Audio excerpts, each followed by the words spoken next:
Have you ever felt like there's an invisible force holding you back? You work hard, you strive, you try to think positively, but at the end of the month, the feeling is the same, that money is slipping through your fingers. You have a good month, and out of nowhere, your car breaks down. You receive a bonus, and an unexpected bill devours you completely.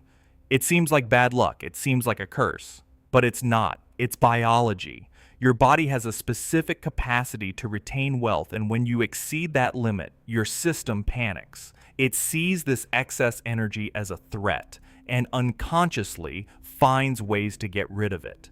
We call this energy leakage. Most people haven't realized it, but the secret isn't in attracting more, but in stopping the leakage. Today, I'm going to show you the 3 physical signs that your body is rejecting prosperity, visible in your jaw, your habits, and even your digestion. And at the end, I'll give you the exact protocol, an ancient knowledge to seal these leaks and finally expand your capacity to retain the abundance you already attract. Stay with me, because what you're about to discover today could change the foundation of your entire financial reality. If you're ready to stop leaking, comment, "I choose to retain." You wake up, look at your bank account, sigh, and think that spirituality is your refuge from this material chaos. You believe that meditation will bring peace, but secretly feel anger when your neighbor buys a new car. There's a gigantic gap between the elevated content you consume and the harsh reality that knocks on your door every day in the form of bills. Life continues to deliver the same struggles, the same blockages, the same financial anxieties, and you wonder why universal energy seems to have forgotten your address. The truth is, energy has never been separate from you. The great deception is believing that money is an external entity, a force you need to hunt or earn. You have been taught to see the material world as something separate from the spirit, an inferior dimension that needs to be tolerated or overcome. This duality is the architecture of your prison.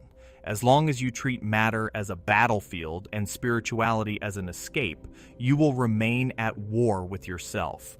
Money is not paper. It's not a number on a screen. Money is the physical manifestation of the value you deliver, the energy you circulate, the consciousness you sustain in every act. You spend hours consuming knowledge, watching lectures, reading books about prosperity. Your mind is full of theories, but your body continues to vibrate at the frequency of lack. Knowledge without practice is just dead weight, intellectual baggage that leaves you exhausted and frustrated. True transformation doesn't happen in the mind, but in behavior. Each new awareness demands a different action, a choice that breaks with the old pattern. It is daily, consistent, and intentional practice that dissolves old structures and builds a new reality. Brick by brick. Think of your life as a garden. It's no use just reading gardening manuals if you don't get your hands dirty. You need to pull out the weeds of judgment, water the seeds of gratitude, and protect the sprouts of doubt. The energy of prosperity doesn't respond to requests. It responds to consistency. It flows to where it finds a strong vessel, an energy field that can sustain its high vibration. If your body, your emotions, and your daily actions are still tuned to scarcity, no spiritual theory will be able to change your outcome. The separation you feel isn't between you and money. It's between your mind and your body, between what you know and what you do. You try to think positively, but your body is tense, your shoulders are hunched with worry, and your jaw is clenched with anxiety. Your nervous system is in survival mode, screaming that danger is imminent. And in this state, abundance is seen as a threat, an excess of energy that your body doesn't know how to manage. It will do everything to get rid of it and return to its familiar state of contraction. Integration begins when you stop fighting against matter and start using it as your sacred laboratory. Every bill to pay is an opportunity to practice gratitude. Every human interaction is an invitation to deliver value. Every financial challenge is a test of your ability to remain calm and confident. Spirituality is not a place you go to, it's the way you walk. It's the awareness you infuse into every task, however mundane it may seem. It is here, in the midst of chaos, that your soul has chosen to evolve. The first step, then, is not to look for something outside yourself, but to recognize the programming that operates within you. There is an invisible belief system, a set of subconscious rules that dictates each of your financial reactions. It was built on judgments, fears, and distorted perceptions about the nature of wealth. And as long as you don't bring this system into the light of consciousness, it will continue to be the silent architect of your scarcity. The biggest mistake of our time is looking at money and seeing it as something external, physical, and dirty. When you see someone prosperous and judge them, believing that their success came from underhanded means, you erect an impenetrable wall between yourself and abundance. Neuroscience reveals that our thoughts and judgments form real synapses, true building blocks of neurons that shape our reality. Every time you condemn material wealth while seeking spiritual enlightenment, you program your brain to repel money. Your nervous system understands that prosperity is dangerous and begins to defend you from it. This programming is subtle. It manifests as discomfort when receiving a compliment, an urge to spend extra money that comes in, or a feeling of guilt when desiring something expensive. These are daily micro-rejections that keep your energy field in a state of contraction.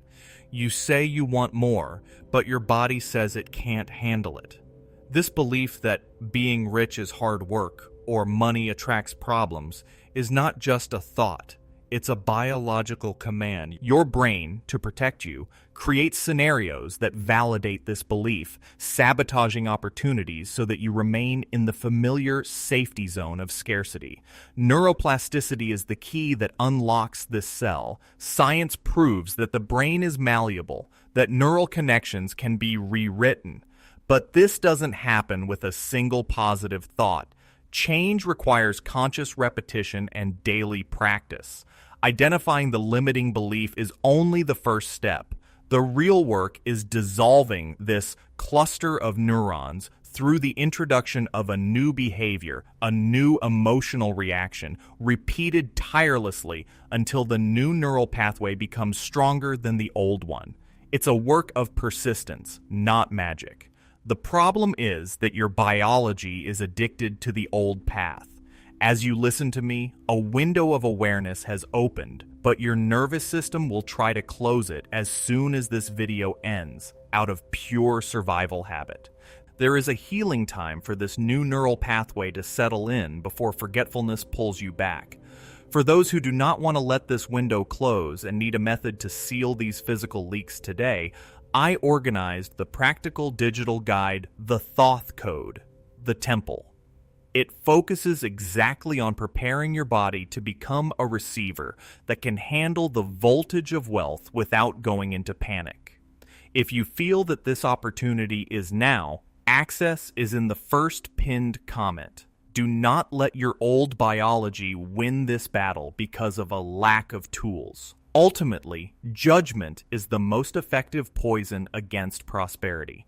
When you look at someone's mansion and think, they must have stolen it, your mind doesn't distinguish that the judgment is about the other person. It only registers the association, mansion equals something bad. And to protect you from what is bad, it will distance you from any possibility of having one.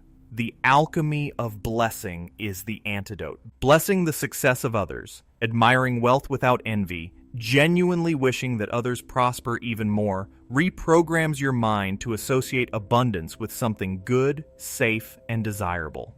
This defense mechanism isn't a flaw, but a protection system operating incorrectly. It was designed to keep you alive, not to make you prosperous. Prosperity requires expansion, risk, visibility. Survival requires contraction, security, invisibility. To access a new level of financial reality, you need to show your nervous system that it's safe to expand, that it's safe to receive more, that it's safe to be seen. This is done through small daily acts of courage, which gradually increase your capacity to sustain more energy. Therefore, the battle is not against the world, but against your own synapses. Scarcity is not an external condition, but a neurological habit, and like any habit, it can be deconstructed and replaced. The power for this internal re-engineering already exists within you. The issue is that this scarcity programming didn't begin with you. It has much deeper roots, extending beyond your own life story. These neuronal clusters didn't appear out of nowhere.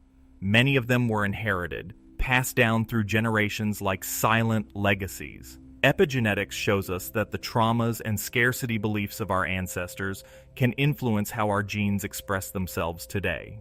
If your parents believed that life was only sweat and sacrifice, that information was recorded in your vibrational field.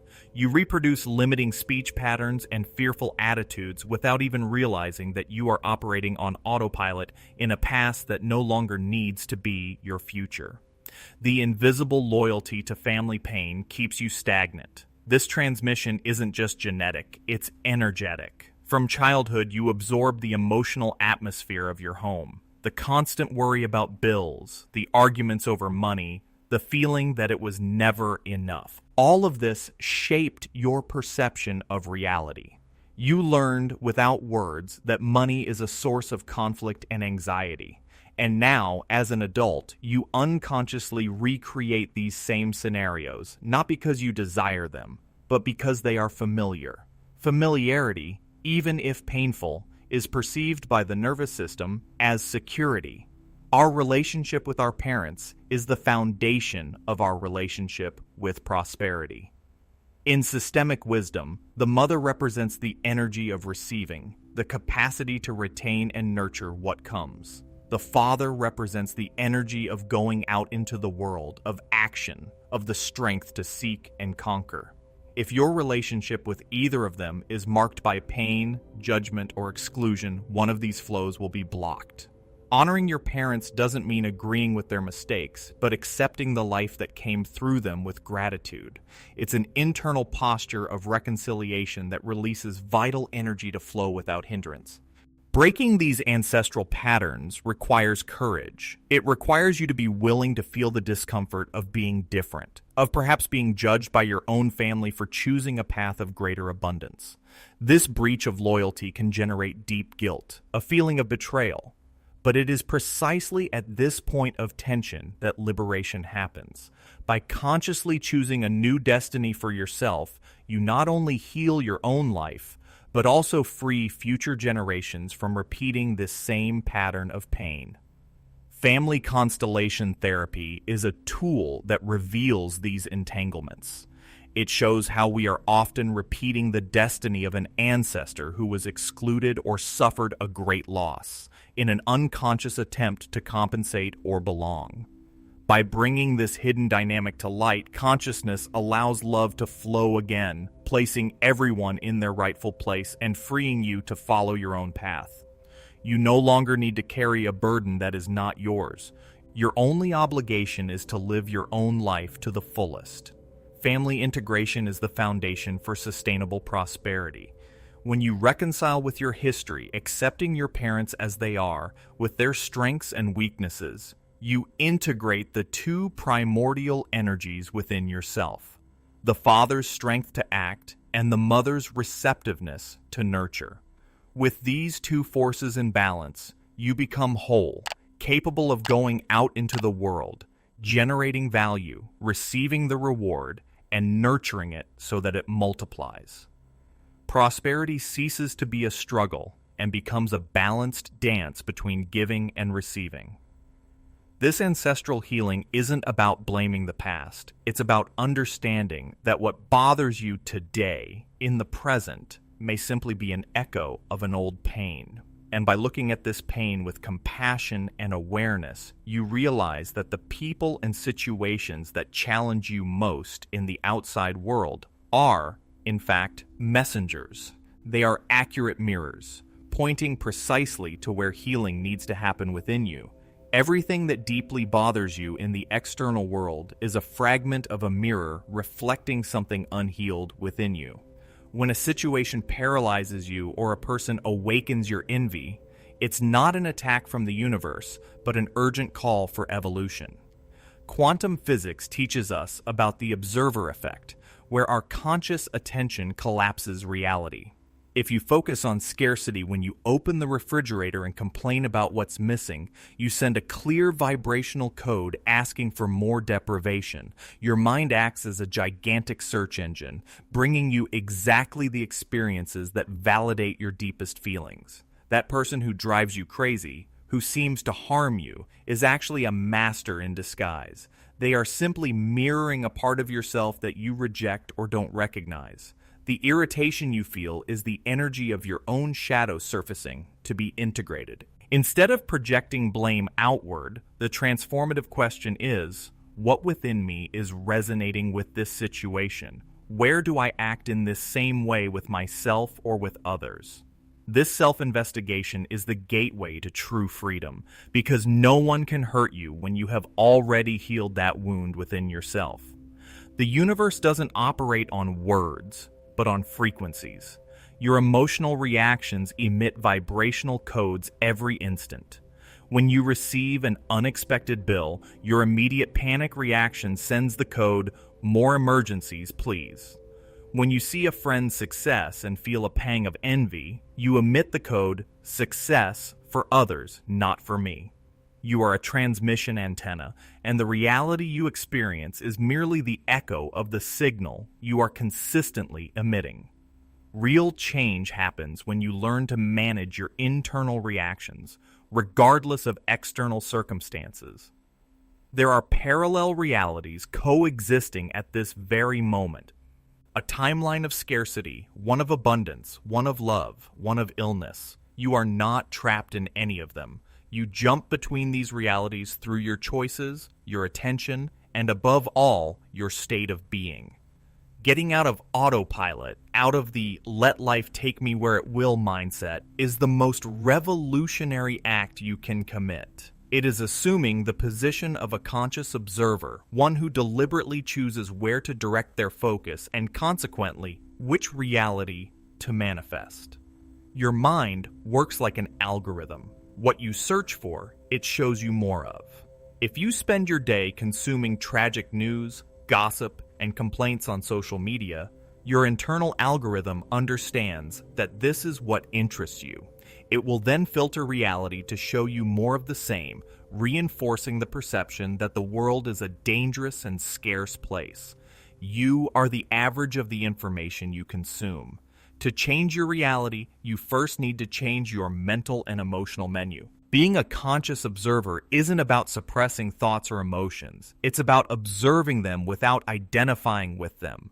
It's about seeing the fearful thought arise and, instead of succumbing to it, simply noticing it. Ah, there's fear again. That small distance between you and the thought is where all your power resides. In that space, you can choose not to feed that pattern. You can choose to focus on gratitude, on the solution, on possibility. You cease to be a reactive passenger and become the pilot of your own consciousness. This realization that you are the creator of your reality can be frightening, as it eliminates all excuses. There is no one left to blame, but it is also the most liberating realization of all because it puts the power back in your hands. If you created the reality you are in now, even unconsciously, you also have the power to create a new one. And this creation doesn't happen on some ethereal and distant plane. It happens here, now, in the material world. Many try to escape material things by hiding in empty spiritual practices, outsourcing responsibility to the divine. They say that if it is God's will, life will improve. But true spirituality is the absolute integration between the subtle and the dense. It is the ability to be fully present in physical reality, delivering real value through your daily actions. Money is not a piece of paper, but the direct consequence of the value you generate in the world. Floating in theories while neglecting practical action is the fastest path to existential emptiness. Matter is the stage where the soul experiences itself. Human experience, this avatar we inhabit, was designed for practice. Spirituality that cannot be applied in a bank queue, a job negotiation, or a difficult family conversation is merely fantasy. The energy of money is profoundly spiritual as it represents exchange, service, and the circulation of value. If you work only to fulfill hours, without engagement, without giving your best, you are blocking the flow. The universe does not reward time, it rewards the energy and intention invested. The idea that the spiritual and the material are opposites is the biggest lie we've been told. They are two sides of the same coin. An expanded consciousness requires action in the physical world to anchor and express itself. What good is meditating for hours if you treat the supermarket cashier with impatience? What good are prosperity mantras if you don't have the courage to charge a fair price for your work? The coherence between what you preach and what you practice is what defines your energetic integrity. Delivering value in everything you do is the most powerful spiritual practice there is. Whether it's making coffee, writing a report, or listening to a friend, do it with total presence, with the intention of making that moment, that interaction, a little better. This attitude transforms any work into a sacred act. And when you operate from this place of genuine service, money becomes a natural and inevitable consequence. It flows to you not because you chase it, but because you have become a channel of value to the world. Material responsibility is a pillar of spiritual maturity. This means taking care of your body, honoring your commitments, managing your resources wisely, and accepting the consequences of your choices. Shifting blame to the government, the economy, or bad luck is to remain in a state of spiritual immaturity. The master of their reality assumes 100% responsibility, knowing that each challenge is an opportunity for learning and strengthening. They don't ask, why is this happening to me? But rather, what is this trying to teach me? Recognizing the sacredness of money is a fundamental shift in perception. Instead of seeing it as the root of all evil, begin to see it as a neutral energy that amplifies what already exists within you.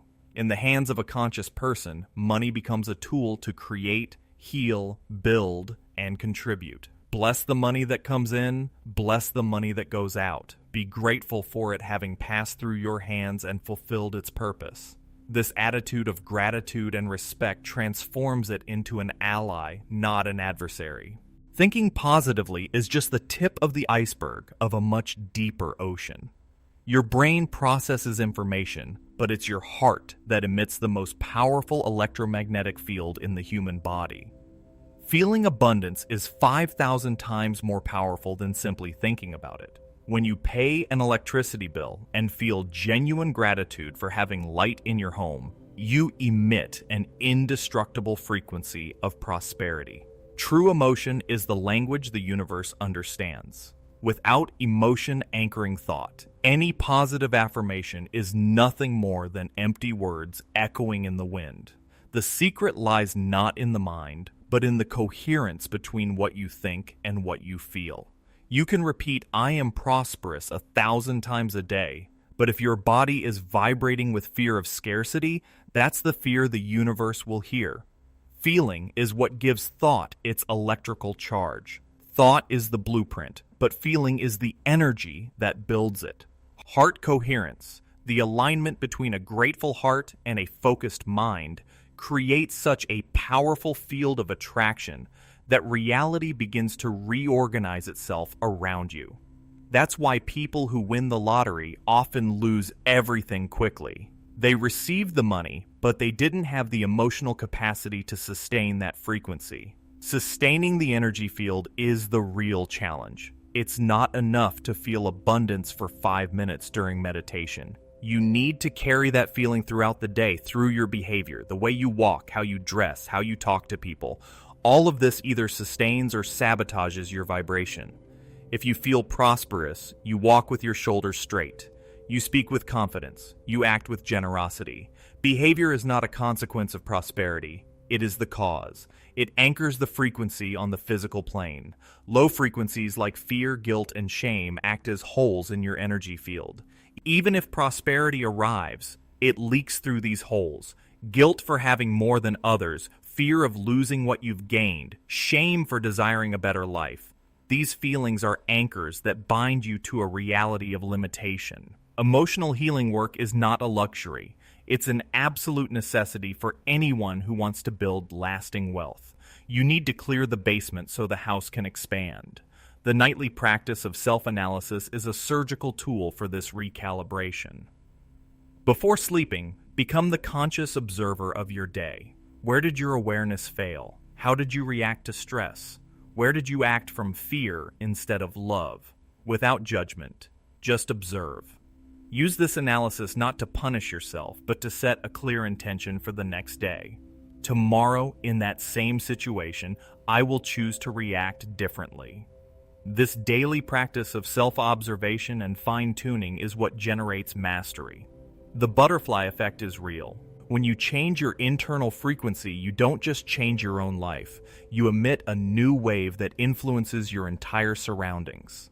The people around you begin to change how they interact with you. Opportunities that were once invisible suddenly become obvious. By healing yourself, you become a beacon, and your light silently gives permission for others to shine as well. A single person in a state of coherence can raise the vibration of an entire environment.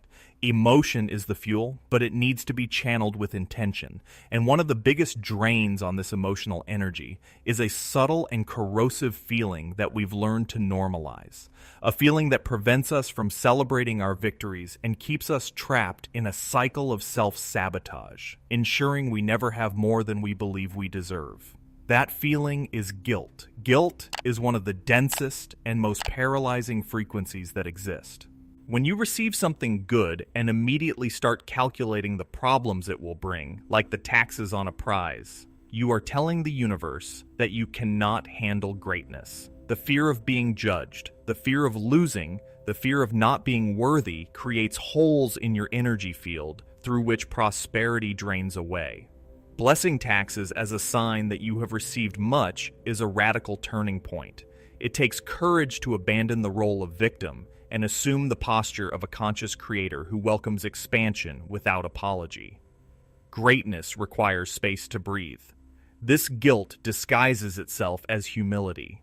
You've learned that it's noble to diminish yourself, that it's selfish to want too much. So, when a great opportunity arises, you unconsciously sabotage it so as not to betray this code of conduct. You refuse a better position because you're not ready. You give excessive discounts because you feel bad about charging a fair price.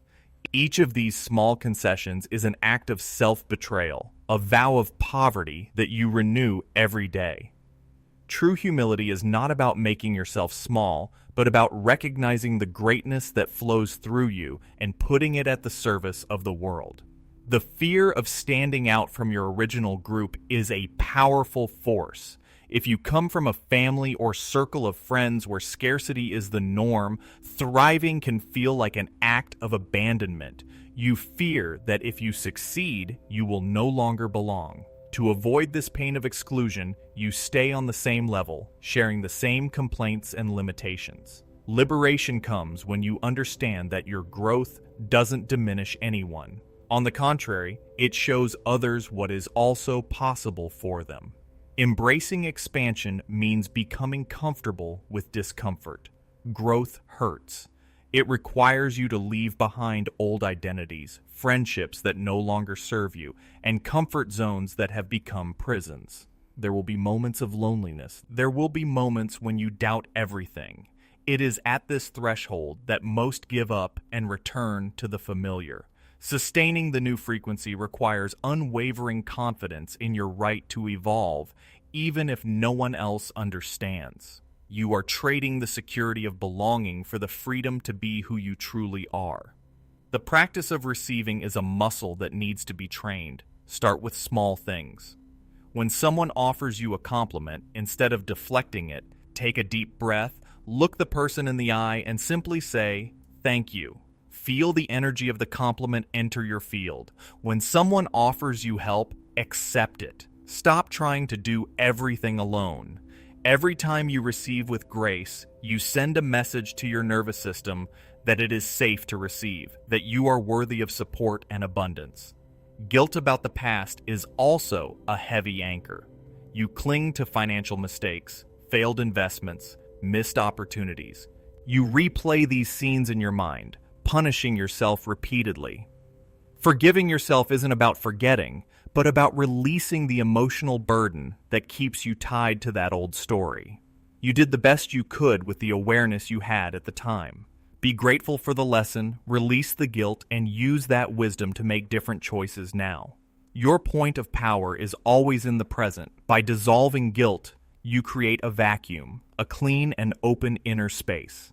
And nature does not tolerate a vacuum. This space will be filled. The question is, with what?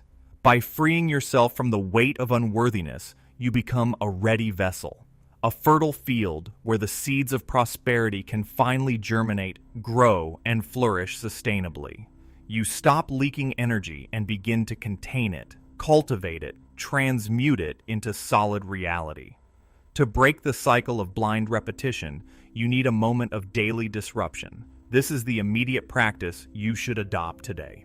Before going to sleep, become the silent observer of yourself. Mentally review your day not with the weight of condemnation, but with the clarity of a scientist. Analyze where you operated out of fear, where you judged the success of others, and where you let anxiety dominate. By identifying these tuning failures, you prevent them from solidifying in your subconscious. This simple act of conscious observation begins to dismantle the blocks of scarcity neurons. The light of awareness dissolves the shadows of habit.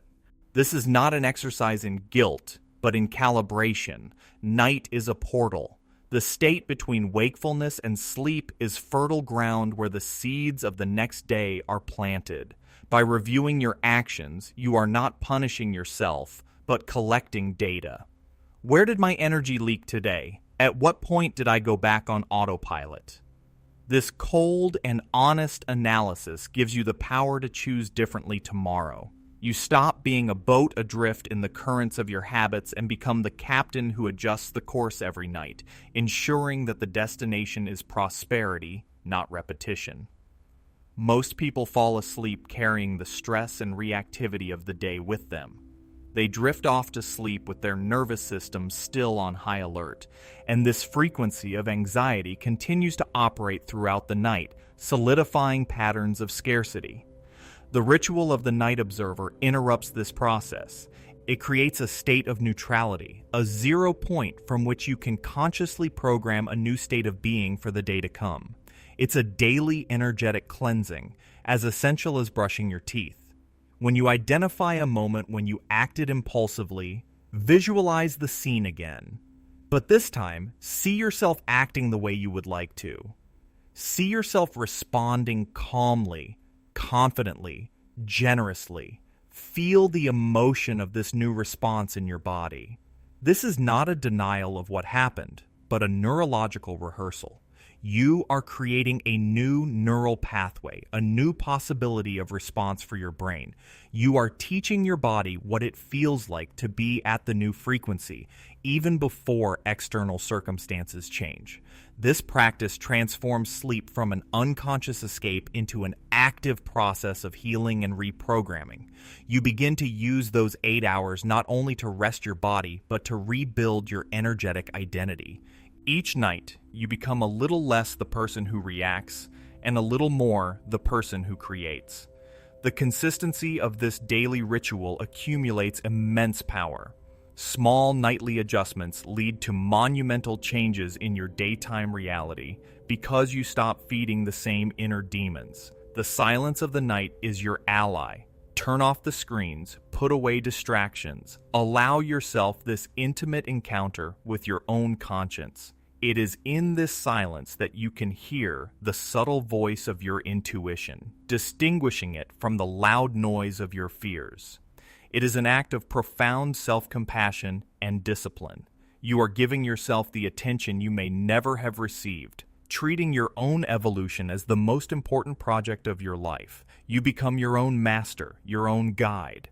As you conclude your analysis, set a single, clear intention for the following day. Not a to-do list, but a state of being. Tomorrow, I will be the embodiment of calm, or tomorrow, I will practice gratitude in every challenge. This single intention acts as a compass for your subconscious mind. It guides your choices and perceptions, making you more aware of opportunities to practice this new quality.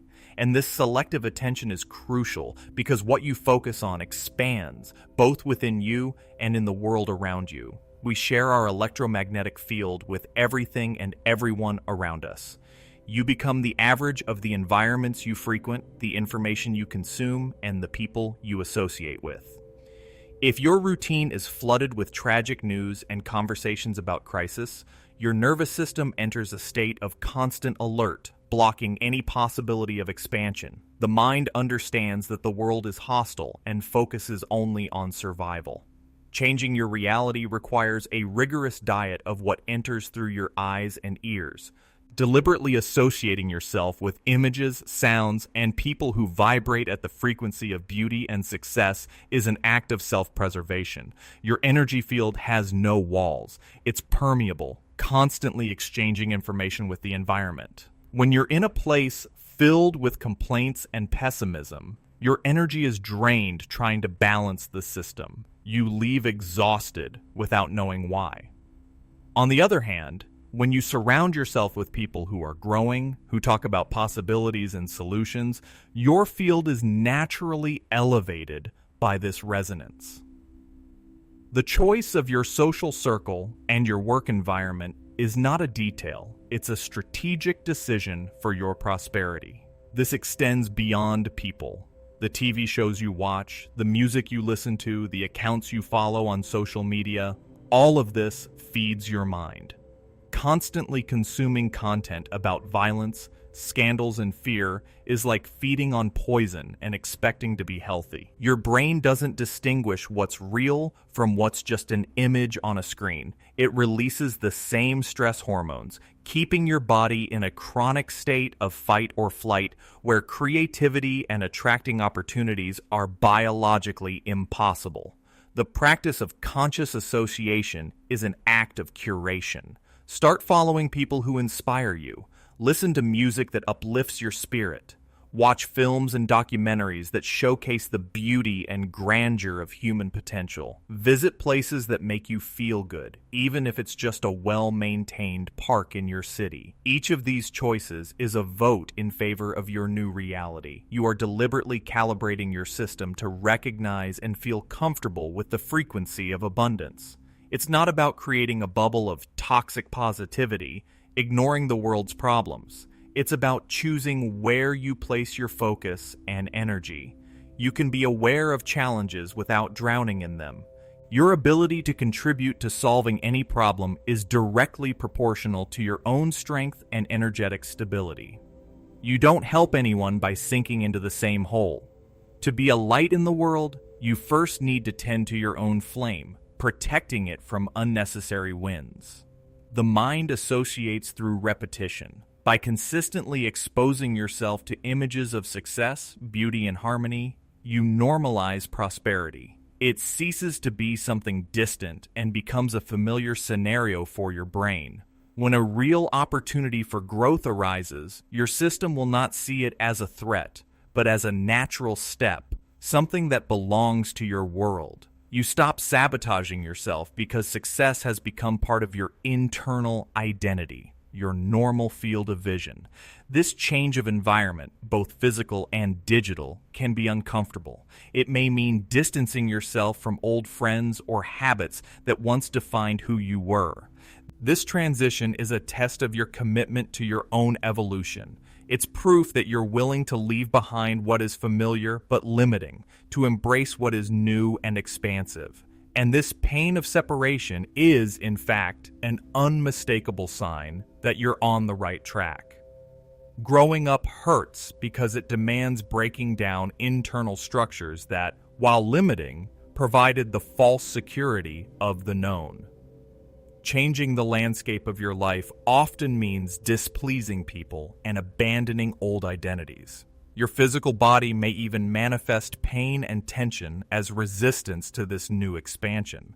It's the system fighting to keep you in the safe place of familiar pain. But the pain of growth is the pain of the cocoon breaking to release the butterfly. Understanding that this discomfort is a sign of progress, not failure, is fundamental to not regressing to old patterns. Discomfort is the toll paid by evolution. When you begin to change, the people around you react. Some are inspired, but many feel threatened. Your growth illuminates their stagnation, and that's uncomfortable. They may try to pull you back down with criticism, sarcasm, or by making you feel guilty. You've changed, they'll say, as if it were an accusation. And yes, you have changed. That's the goal. Standing firm in your new identity, even in the face of external resistance, is an act of personal sovereignty. You don't need their approval to evolve. Your body can also resist. The energy expansion can manifest as temporary physical symptoms: headaches, fatigue, muscle tension. It's your nervous system recalibrating to a new voltage. It's used to operating at a lower energy level, and the increased frequency can feel like a short circuit. Instead of panicking, breathe into these points of tension. Thank your body for adapting. Drink more water. Ground your energy. Treat yourself with the gentleness of someone undergoing a profound metamorphosis. The old self will fight to survive. It will appear in the form of thoughts of doubt, self-sabotage, and procrastination. This is too difficult. You won't be able to do it. Go back to what was safe. That voice is not you. It's the echo of an old program trying to maintain control. Your task is not to fight that voice, but to observe it, acknowledge it, and still take the next step. Each time you act despite fear, you weaken the power of the old pattern and strengthen your new identity. Loneliness can be a temporary companion in this process. By raising your frequency, you naturally distance yourself from people and situations that no longer resonate with you. There may be a period of vacuum, a space between what you have left behind and what is yet to come. Embrace this space. Use it to delve deeper into self-knowledge, to strengthen your connection with yourself. It is in this silence that you become magnetic to new people and opportunities that are aligned with who you are becoming. The pain of growth is different from the pain of stagnation. The pain of stagnation is heavy, oppressive, and hopeless. It's the pain of a soul being suffocated. The pain of growth is sharp, intense, but full of life. It's the pain of a muscle strengthening, of a bone consolidating.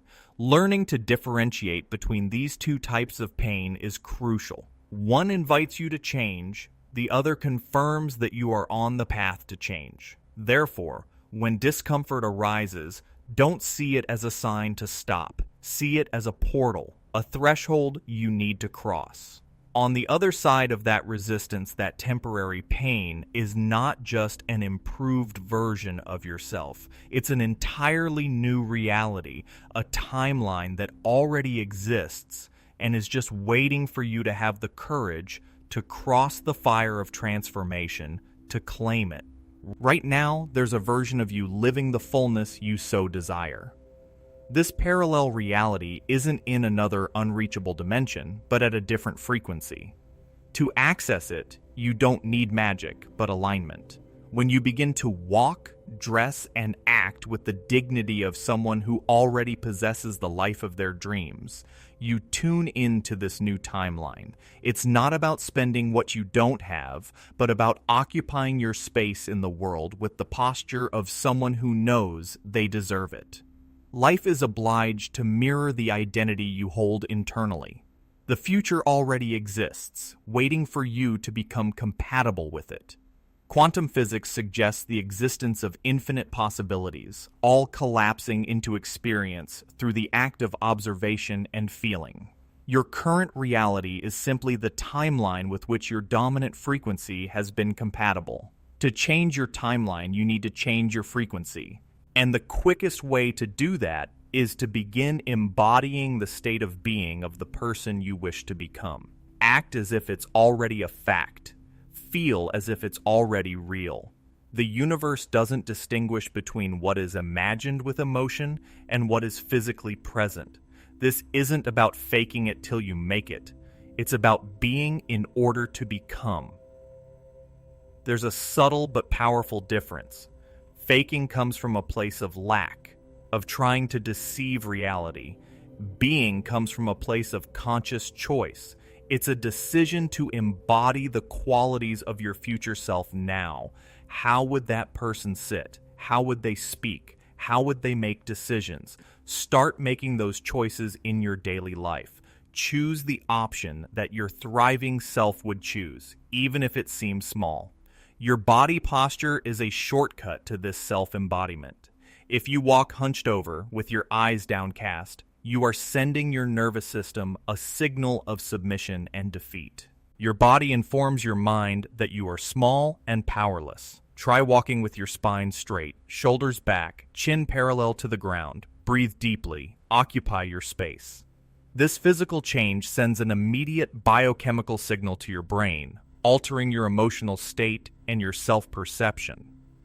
You begin to feel more confident even before you have an external reason for it.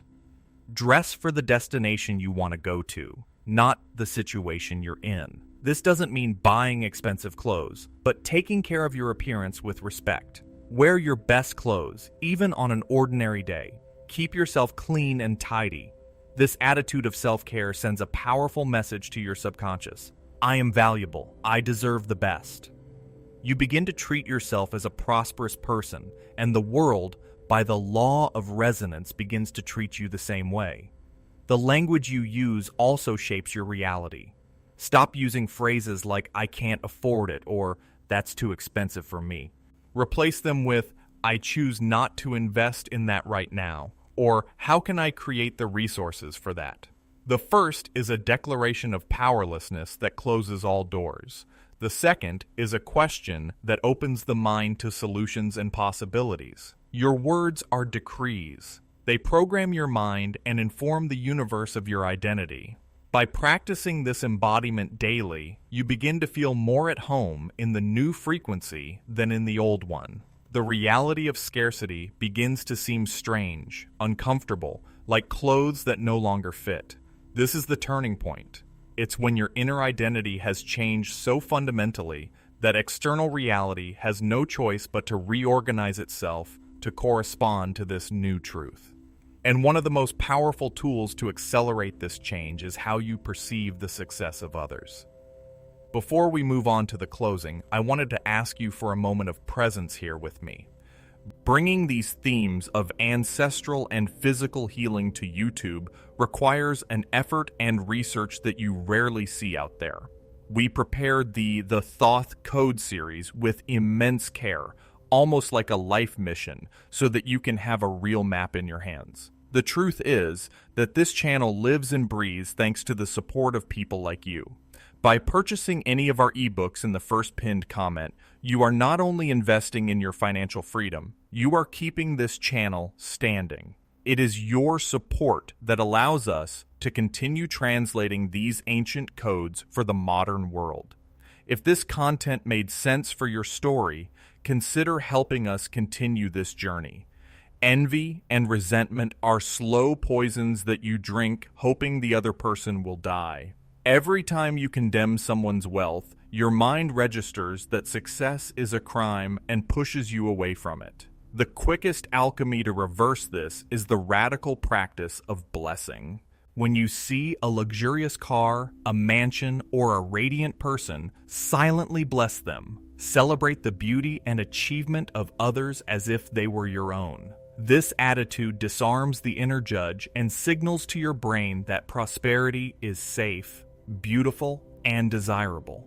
What you bless in the life of another, you invite into your own life. Judgment creates an energetic separation. By criticizing someone else's success, you are declaring, "This is not for me. I am different. I am better," or worse. You place yourself in opposition to the energy of abundance. Blessing, on the other hand, creates a bridge. By blessing, you are saying, "This is also for me." We are part of the same flow. The abundance that flows to him can also flow to me. You mentally associate yourself with what you desire, instead of distancing yourself from it. It is a shift in posture from adversary to ally of prosperity. This practice needs to be visceral, not just mental. When you see something that awakens your admiration, stop for a second, breathe, feel the beauty of it in your body. Let the feeling of admiration fill your chest. Then send a genuine thought of, how incredible. May this person prosper even more. May this beauty multiply in the world. You are using the prosperity of another as a tuning fork to fine-tune your own frequency. You are training your nervous system to vibrate in resonance with abundance. Envy is, in fact, a misinterpreted GPS. It's not a sign that you're a bad person. It's a sign of what your soul desires. The intensity of your envy for something is directly proportional to the intensity of your own unfulfilled desire for it. Instead of suppressing envy or feeling guilty about it, use it as information. This is what I really want. Thank envy for showing you the way, and then transform that energy into inspiration and focused action on your own journey. Blessing isn't limited to material things. Bless the happy couple you see on the street. Bless the person with a healthy and vibrant body. Bless the colleague who got a promotion. Each act of blessing dissolves a layer of scarcity beliefs within you. Scarcity tells us that if the other person has it, we lack it. Abundance reveals that there is enough for everyone, and that the success of one does not diminish the possibility of the success of another. On the contrary, it raises the tide for all boats. This practice reprograms your brain on a deep level. The brain learns by association. If you repeatedly associate wealth with feelings of joy, wonder, and blessing, it begins to actively seek more experiences that generate those feelings. It becomes an ally in your pursuit of prosperity instead of a saboteur. You stop fighting against yourself. The flow becomes natural because your mind and heart are finally aligned in the same direction. By becoming a source of blessings, you fundamentally change your energy field. You move from a state of contraction and judgment to a state of expansion and generosity. You become an amplifier of good things in the world. And by the law of resonance, what you emit returns to you, multiplied. Blessing is the most powerful boomerang in the universe, and this high frequency needs to be protected and maintained, especially when the challenges of daily life try to pull you down. It's not enough to feel abundant for 10 minutes in the morning and spend the rest of the day complaining about traffic. True mastery lies in the ability to sustain a high vibrational field even in the face of adversity. It is daily behavior that consolidates the new reality. When chaos tries to drag you back to the old frequency of anger or fear, breathe and consciously choose not to react. Sustaining energy means being the relentless guardian of your own emotional state. Consistency is what transforms a momentary peak of motivation into a permanent change of destiny. Your frequency is your greatest asset. Life will continue to test you. These tests are not punishments. They are opportunities for strengthening. A difficult client, an unexpected bill, a negative review. Each of these events is an invitation for you to practice your new awareness. Will you react on autopilot with stress and contraction, or will you pause, breathe, and respond from your new center of calm and confidence? Each time you choose the second option, you strengthen the muscle of emotional resilience and prove to the universe that you are ready for a higher level of responsibility. Maintaining the field is a moment-to-moment task. It requires vigilance. It's noticing the tension rising in your shoulders and consciously relaxing them. It's recognizing the thought of complaint arising and choosing to focus on gratitude. It's feeling the rush and anxiety and forcing yourself to walk and talk more slowly. These daily micro choices, added together, keep your frequency high. Transformation is not a single event, it's a million small, aligned decisions. Your environment and habits are the stakes that support the tent of your vibration. If you tend the field in the morning, but then spend 2 hours in a toxic work environment and eat a heavy, processed meal for lunch, you are sabotaging your own effort. This is why consistency is so important. Your spiritual practices, your diet, your relationships, your work, everything needs to start aligning with the new frequency. What is not aligned will naturally begin to fall, and you need to have the courage to let go. The butterfly effect begins here. When you sustain your field, you become the point of stability in your environment. Your calmness can soothe an entire room. Your confidence can inspire courage in others. Your generosity can initiate a chain of good deeds. You stop being affected by external chaos and begin to affect chaos with your inner order. You become a force of nature, a silent agent of transformation, simply by maintaining your own state of being. Don't strive for perfection. There will be days when you slip up, days when old habits will be stronger. The key is not to never fall, but to get back up quickly. Don't indulge in guilt or self-condemnation. Just observe what happened, learn the lesson, and return to your center as quickly as possible.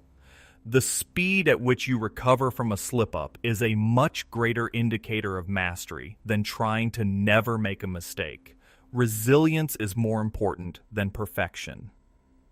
This ability to sustain the field is what ultimately heals your lineage. By refusing to participate in the dramas of scarcity and pain that have been passed down to you, you interrupt the cycle.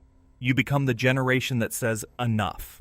And this conscious decision to embody a new possibility not only liberates you, but sends a wave of healing back and forth in time, offering new potential for your entire family tree.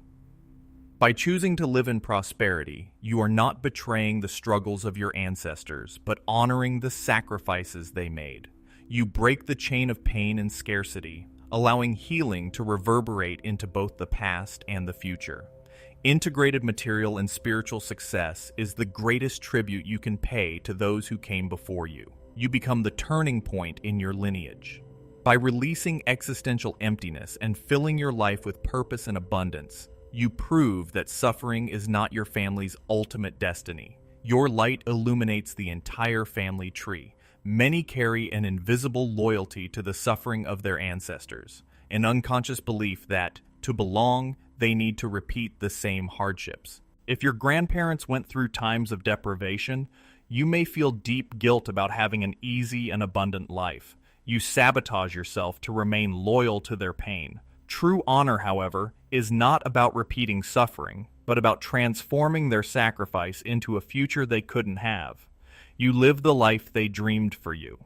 Epigenetics shows us that the experiences of our ancestors can leave marks on our DNA, influencing our predispositions and behaviors. Traumas from war, famine, or loss can be transmitted as a tendency toward anxiety, depression, or a state of constant alertness. By doing your personal healing work, by learning to regulate your nervous system and cultivate inner security, you are literally healing your biology. You are deactivating the genes of trauma and activating the genes of resilience and prosperity. Imagine yourself as the fruit of a great tree. The strength and sap of all those who came before flow within you. If you refuse to blossom and bear fruit out of loyalty to roots that may have suffered, you waste all the tree's effort. The purpose of the fruit is to ripen, be harvested, and spread new seeds. By living your fullness, you justify the existence of each branch, each root. You complete the cycle and ensure the continuation of life in a more evolved form. This liberation doesn't require you to know your entire family history. It happens on an energetic level. By reconciling with your parents, accepting them as they were, you heal the first and most important division. This acceptance of your origin, with light and shadow, integrates the primordial forces within you. You stop fighting against half of yourself and become whole. And from this wholeness, you have the strength to create a different destiny, a destiny that is uniquely yours. When you thrive, you become a source of inspiration. Your children and future generations will have a new role model, a new starting point. They won't need to struggle with the same limiting beliefs because you've already dismantled them. They will be born into an energy field where abundance is normal, where purpose is possible. Your personal healing work is the greatest legacy you can leave, a gift that will continue to multiply long after you're gone. You are the answer to the prayers of your ancestors. Every step you take toward your own happiness, your own freedom, and your own abundance is a step you take for all of them. You are not alone on this journey. You carry the strength of thousands of lives in your blood, and now, with the awareness you possess, you are no longer a passenger in history. You have become its author. You are no longer a victim of circumstances, but the conscious architect of your experience. The illusion of separation has been dispelled, and now you know that every thought, every emotion, and every action is a brushstroke on the canvas of your reality. The universe denies you nothing. It simply responds to the silent truth you emit. From today onward, take command of your electromagnetic field. Claim your greatness without fear. Leave a comment saying, "I take command," to seal this commitment to your new identity. Join us in this expanding egregore. Subscribe to continue strengthening your field and transform your knowledge into real life. Change begins in the next millisecond.